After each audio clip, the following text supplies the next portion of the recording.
உங்கள் அப்பா அம்மாலாம் எவ்வளோ கனவு கண்டிருப்பாங்க. எதுக்கு இங்கே வந்து லோல் பட்டுனுங்கிற?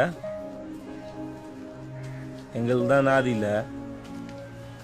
எங்களாம் எங்கள் அம்மா மூஞ்சி எப்படி இருக்கும் கூட ஞாபகம் இல்லை. உனக்கு என்ன கேடு?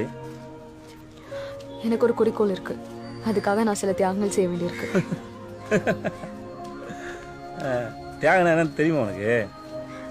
பக்கத்து வீட்டு பொண்ணு மயக்கம் போட்டு கிடக்கும்போது 3 கிலோமீட்டர் தூக்கிட்டு ஓடுறது பேர் தான் தியாகம்.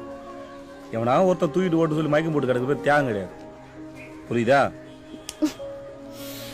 ஏய், பெரிய இப்படி பண்ண? சும்மா ஜாலியா.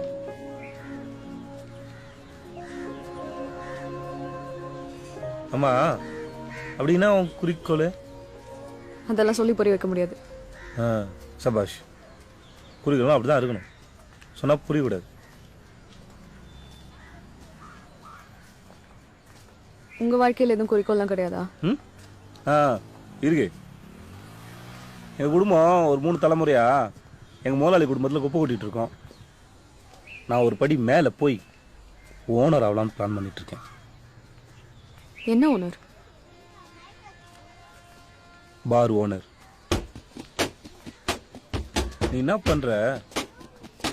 காலையில் எழுந்த உடனே எம்டி ஸ்டொமக்கில் ஒரு சோத்து கத்தலை எடுத்து அதை நல்லா சீவி ஒரு 7 அலசி டேப்லெட் மாதிரி உள்ளே போட்டு தண்ணியை குடிச்சேன்னு வை, உடம்புக்கு எந்த ப்ராப்ளம் வராது. என்ன? அதே மாதிரி நைட்டுக்கு ஒரு மருந்து இருக்கு. நெல்லிக்காய், தன்றிக்காய், கடுக்காய், சுக்கு ஏதாவது சமமா சார். டவுட்டா? நீங்க உண்மையிலே ரவுடியா? ஏன்?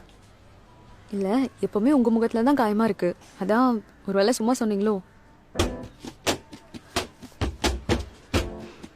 அடியாலாம் அடிச்சுட்டே இருப்பாங்களான்னு அப்பப்போ அடியும் வாங்கணும். புரியுதா? நீங்க கொஞ்சம் நிறைய வாங்குவீங்களோ? அடி